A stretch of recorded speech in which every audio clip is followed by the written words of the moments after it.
The exorcism of God कहानी शुरू होती है और हम सन 2003 का टाइम देखते हैं। मैक्सिको के एक रास्ते से एक आदमी डॉक्टर नेल्सन रात में कहीं जा रहा था। असल में वो चर्च के फादर पीटर से मिलने आया था। इसके बाद वो उन्हें अपने साथ ले जाने लगता है। फिर हम देखते हैं कि वो उन्हें लेकर एक घर में आ जाता है जहाँ एक लड़की मैगेली डीमन से पूरी तरह पजेस्ड थी। डीमन ने उसकी हालत काफी खराब कर दी थी। फादर पीटर अपने पहले एग्जॉर्सिज्म के लिए आए थे, इस वजह से वो काफी डर भी रहे थे। इसके बाद वो अपने साथी फादर माइकल को कॉल करता है जो कि इस टाइम लंदन में था। पीटर उससे एक्सोर्सिज्म शुरू करने को कहता है, लेकिन माइकल मना करता है और कहता है कि तुमने अभी अपनी ट्रेनिंग पूरी भी नहीं की है, इस वजह से शैतान तुम पर भी कब्जा कर सकता है। लेकिन पीटर कहता है कि इस लड़की की हालत काफी खराब है, मुझे एक्सोर्सिज्म करना ही होगा। माइकल एक्सोर्सिज्म करने की परमिशन नहीं देता। इसके बाद पीटर फोन रख कर खुद अकेले ही एक्सोर्सिज्म करना शुरू कर देता है। वो पहले कमरे में से सबको बाहर भेज देता है और उस डीमन पर अपना एक्सोर्सिज्म करना शुरू करता है।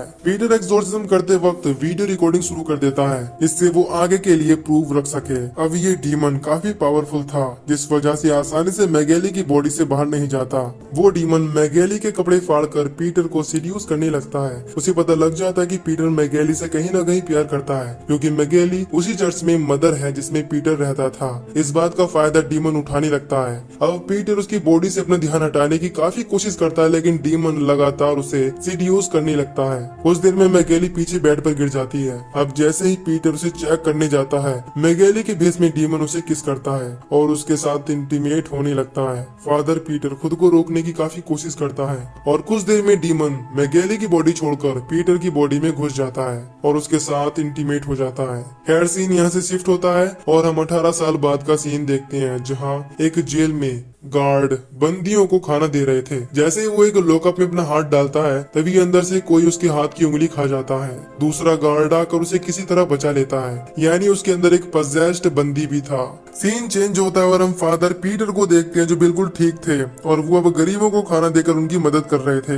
एक दिन एक लेडी पीटर से मदद लेने आती है। वो कहती है कि कुछ टाइम से मेरा बेटा काफी बीमार है। पीटर उसके घर जाकर होली वाटर से चेक करता है, लेकिन वो लड़का कोई अजीब हरकत नहीं करता। इसका मतलब था कि वो बीमार है, ना कि पजेस्ड। इसके बाद वो उसे हॉस्पिटल ले जाता है। डॉक्टर नेल्सन उसे बताते हैं कि शहर में एक अजीब तरीके का वायरस फैल गया है, जिसकी वजह से बच्चे लगातार बीमार पड़ रहे हैं। इसके बाद पीटर सब बच्चों के लिए चर्च में प्रे करता है, इससे सब बच्चे ठीक हो जाएं। फिर यहाँ नेल्सन आता है और बताता है कि इस हफ्ते बीमारी की वजह से 4 बच्चों की मौत हो चुकी है। पीटर मैगेली के साथ हुए उस इंसिडेंट के बारे में अब तक खुद को दोषी मान रहा था। वो इस बारे में चर्च के लीडर विशप से बात करता है और कहता है कि काफी टाइम पहले उससे एक पाप हो गया, लेकिन विशप कहते हैं कि जो हुआ भूल जाओ, तुमने काफी लोगों की मदद की है और गॉड तुम्हारे साथ है। पीटर उन्हें यहाँ उसी रात की वीडियो क्लिप देने आया होता है, जिसमें वो मैगेली के साथ इंटीमेट हुआ था, लेकिन उसे देने की हिम्मत नहीं होती।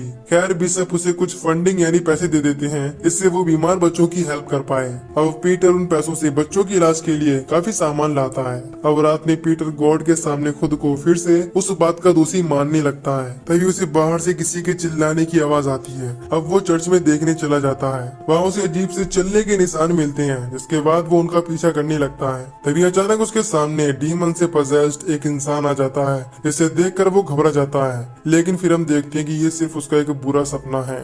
इसके बाद फिर से डीमन उसके पीछे से आकर अटैक कर देता है, लेकिन यह भी एक सपना ही होता है। इसके बाद पीटर अपनी नींद से जाग जाता है और तभी उसे उसी जेल वाले गार्ड का फोन आता है, जहां वो डीमन कैद था। वो गार्ड पीटर से कहता है कि यहाँ पर एक कैदी की हालत ज्यादा खराब है। वो उसे जेल में देखने आने को कहता है। अगले दिन पीटर उसे देखने के लिए नेल्सन को भी अपने साथ ले जाता है। अब वो उसी सेल के अंदर आकर उसे देखने लगते हैं। वहाँ वो देखते हैं कि एक लड़की बुरी तरह से डीमन के कब्जे में है। यहाँ वो डीमन उन सभी को डराने लगता है और वैसा ही करता है जैसा मैगेली वाला डीमन कर रहा था। खैर पीटर यहाँ कोई एक्सोर्सिज्म किए बिना सेल से बाहर आ जाता है। अब जैसे ही वो उससे बाहर आते हैं, उन्हें अजीब सी आवाजें आने लगती हैं। इससे उन सभी को काफी तकलीफ होती है। इसके बाद दूसरे कमरे में वो उसी गार्ड के साथ बैठकर बातें कर रहे होते हैं। तभी यहाँ मैगेली आती है और हमें पता चलता है कि वो सेल वाली लड़की और कोई नहीं, पीटर और मैगेली की बेटी एस्पेरांजा है। असल में 18 साल पहले जब वो दोनों डीमन की वजह से इंटीमेट हो रहे थे, तो डीमन पीटर के जरिए उनके होने वाले बच्चे में चला गया और तभी से उसकी बेटी ऐसी ही है। पीटर बाहर आकर मैगेली से कहता है कि मैं उस टाइम एक डीमन के कब्जे में था और इसी वजह से डीमन मेरे जरिए वो सब कर रहा था। मैगेली उससे अपनी बेटी बेटी को बचाने को कहती है। उसी रात जब पीटर सो रहा होता है तो हम देखते हैं कि उनके ऊपर कोई है। तभी पीटर की आंख खुलती है और उसे फिर से वो डीमन दिखने लगता है जो कि चर्च में था। हम देखते हैं कि वो चर्च वाला डीमन खुद जीसस ही थे, जो कि पीटर के सपने में उसे एक डीमन की तरह दिख रहे थे। अगले दिन पीटर हॉस्पिटल जाता है जहाँ उसे पता चलता है कि उस लड़के की मौत हो गई है, इसे वो लेकर आया था। नेल्सन बताता है कि उसकी मौत वायरस की वजह से नहीं हुई है। पीटर समझ जाता है कि इसकी मौत एक डीमन की वजह से हुई है। उस लड़के की माँ यहाँ आती है और अपने बेटे की मौत पर काफी दुखी होती है। इसके बाद पीटर उस लड़के की मौत पर प्रे करने लगता है। इस पर उस लड़के की माँ कहती है कि इस दुनिया में गॉड ही मौजूद नहीं है, वो ये केवल अपने बेटे के दुख में बोल रही थी। रात में पीटर जब बच्चों के साथ खेल रहा होता है वहाँ मैगेली आती है। पीटर को खेलता देखकर उसे वो दिन याद आते हैं जब वो भी चर्च में काम करती थी। पीटर अपनी बेटी को बचाने का डिसाइड करता है और अगले दिन चर्च के लीडर बिशप से मिलने चला जाता है, जहां लीडर उसे एक्सोर्सिज्म करने की परमिशन दे देते हैं। पीटर उन्हें नहीं बताता कि वो उसी की बेटी है। एक्सोर्सिज्म में अपनी हेल्प के लिए पीटर लंदन से फादर माइकल को बुलाता है, जिसे हम मूवी के शुरू में देख चुके हैं। माइकल एक एक्सपीरियंस्ड फादर थे। खैर उन दोनों की बातचीत से पता चलता है कि जो डीमन पीटर की बेटी के अंदर है उसका नाम बल बने है और वो हेल यानी नर्क के शैतान लूसीफर का बेटा है। पीटर को पता चल जाता है कि उस टाइम बलवन उसकी बॉडी से ही निकलकर उसकी बेटी एस्परांजा में आ गया। यह सुनकर माइकल कहता है कि जरूर तुम्हारे अंदर गॉड है जिसने तुम्हारी हेल्प की। पीटर उसे नहीं बताता कि वो पजेस्ड लड़की उसकी बेटी है। इसके बाद पीटर उसी रिकॉर्डेड टेप को आग में जला देता है जिसमें वो मैगेली के साथ इंटीमेट हुआ था।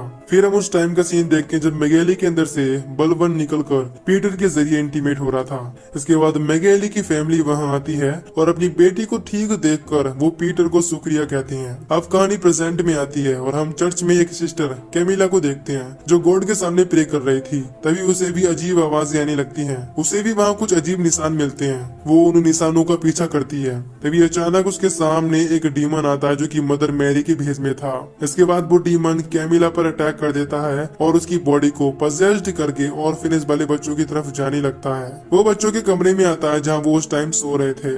मैगेली उसे पहचान लेती है कि वो एक डीमन है। फिर वो उसे बच्चों के पास जाने से रोकने लगती है। चिल्लाने की आवाज सुनकर पीटर और माइकल वहां आ जाते हैं और कैमिला पर एक्सोर्सिज्म करके उसे डीमन से आजाद कर लेते हैं। तभी पीटर बच्चों के पास जाकर देखता है। उन बच्चों को देखकर लग रहा था कि डीमन ने उन पर असर करना शुरू कर दिया है। खैर अगले दिन पीटर माइकल को लेकर उसकी जेल में आ जाते हैं जहाँ उसकी बेटी थी।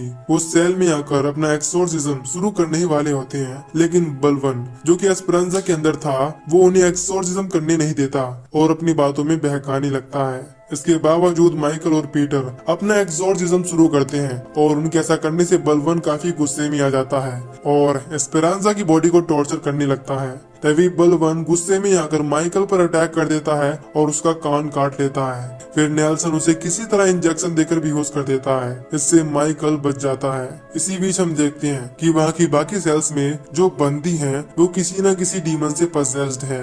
तभी यहाँ मैगेली भी आ जाती है और अपनी बेटे की कंडीशन को देखकर काफी दुखी होती है। इसके बाद वो डिसाइड करते हैं कि वो एस्पेरेंजा के साथ साथ इस जेल के बाकी लोगों को भी डीमन से आजाद कर देंगे। वो ऐसा ही करते हैं और डीमन से पजेस्ड लोगों को बेहोश कर देते हैं। माइकल और पीटर एक कमरे में सब डीमंस के लिए एक्सोर्सिज्म की तैयारी करते हैं। यहाँ माइकल पीटर को वार्न करता है और कहता है कि तुम्हें बलवन पर काबू पाने के लिए उसकी किसी बात पर यकीन नहीं करना होगा और न ही उसके साथ कोई सौदा करना होगा। अगर तुमने ऐसा किया तो डीमन इस दुनिया पर राज कर सकते हैं। माइकल आगे बताता है कि हमें फादर नहीं बल्कि गॉड बनकर ही उन पर काबू पाना होगा, नहीं तो वो हम पर काबू पाकर सबको खत्म कर देंगे। इसके बाद पीटर वहाँ के सभी पुलिस वालों को घर भेज देता है, इससे उन्हें कोई परेशानी ना हो। अब यहाँ मैगेली को यकीन हो जाता है कि उस दिन पीटर के भेष में डीमन ही उसके साथ इंटीमेट हुआ था। इसके बाद पीटर सबको जेल से बाहर करके एक्सोर्सिज्म करने के लिए अंदर आ जाता है। उन दोनों फादर के साथ केवल डॉक्टर नेल्सन और एक गार्ड ही मौजूद था। दोनों फादर अपना एक्सोर्सिज्म शुरू करने ही वाले थे, लेकिन तभी वहाँ की लाइट चली जाती है और वो गार्ड भी उन्हें कहीं नहीं मिल रहा था। दूसरी तरफ लाइट जाने के बाद नेल्सन लाइट के बोर्ड की तरफ जाने लगता है, लेकिन रास्ते में उसे एक डीमन मिल जाता है जो उस पर अटैक कर देता है। उसकी चिल्लाने की आवाज से दोनों फादर उसके पास आते हैं, जहाँ वो देखते हैं कि नेल्सन काफी ज्यादा जख्मी है।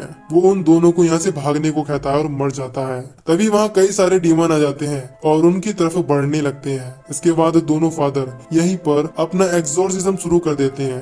तभी वहाँ मदर मैरी वाला डीमन आ जाता है, जिसे देखकर माइकल थोड़ा घबरा जाता है और उससे ठीक से एग्जॉर्सिज्म नहीं होता। तभी एक डीमन उस पर हमला कर देता है, जिससे वो काफी जख्मी हो जाता है। इसके बाद पीटर उन्हें लेकर यहाँ से भागने लगता है। तभी हम देखते हैं कि बलवन वाला डीमन उन दोनों पर नजर रख रहा था। इसके बाद दोनों फादर उनसे बचकर जेल वाले किचन में आ जाते हैं और दरवाजे को अच्छे से बंद कर देते हैं। यहाँ माइकल पीटर पर गुस्सा होता है और कहता है कि हमारी प्रेयर्स काम क्यों नहीं कर रही, यानी कि एग्जॉर्सिज्म काम क्यों नहीं कर रहा। अब यहाँ पीटर उसे सब बातें बता देता है कि उस रात डीमन ने मुझे पजेस्ट करके मैगेली को प्रेग्नेंट कर दिया। ये सुनकर माइकल को काफी बुरा लगता है और समझ जाता है कि शायद इसीलिए ही पीटर की प्रेयर्स काम नहीं कर रही। लेकिन पीटर माइकल से कहता है कि तुम्हारी प्रेयर्स काम करनी चाहिए और काम बनना चाहिए। अब यहाँ माइकल रिवील करता है कि उसने काफी टाइम पहले बलवन के साथ सौदा करके अपनी सारी पावर्स खो दी, यानी कि वो अब प्योर नहीं है, जिस वजह से उसकी भी प्रेयर्स काम नहीं कर रही। यह माइकल पीटर से कहता है कि तुम